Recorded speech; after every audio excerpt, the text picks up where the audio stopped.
I'm recommending something that I didn't expect myself to recommend for a long time. And I'm David Goldenberg. I led the marketing for a seller who grew sales from 30 million a year to 57 million a year in just a couple of years. And I saw something really remarkable in our sponsored brands.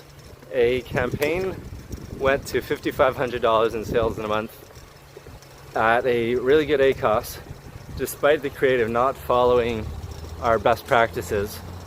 And the reason is that it's actually a very old ad that we copied over from our Seller Central account to the Vendor Central account, because that's where we have most of the sponsored brands running. It's a long story. Basically, we're just a seller with this client, and they had a Vendor Central account because they thought they're going to do vendor. Anyway, the point is, they used to give more advertising options to vendors than they did to sellers, so that's why we kept the ad account. Anyhow, most of the sponsored brands are in there, what used to be called Amazon Marketing Services for the vendors.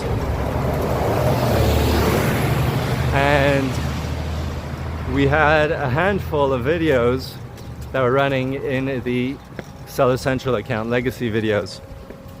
Now, we copied over this old video and the bids were just super low because, you know, eventually it stopped performing and the bids got lowered and so on.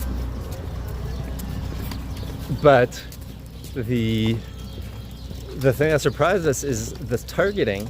The targeting, the reason that this campaign worked out so well was sponsored brand, broad match, unmodified. And that basically means that your keywords don't have to appear in the search terms.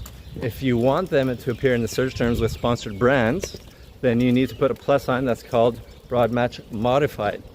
And it used to be that this targeting did horrible, the unmodified, because they would just match you to all kinds of random nonsense. Like, we had a client who sold alcohol wipes and got matched to Hulu, the TV device / app.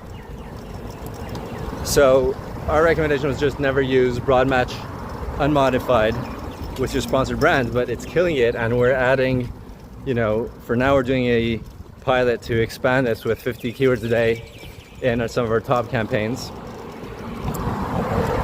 So if you're already using sponsored brand broad match modified because you're on top of your game, then I would recommend you revisit the unmodified broad match. And conversely, if you want to get better targeting, more accurate targeting, you didn't know this about your sponsored brand's broad match, so try out the modified targeting with plus lines. Subscribe for more profitable ads.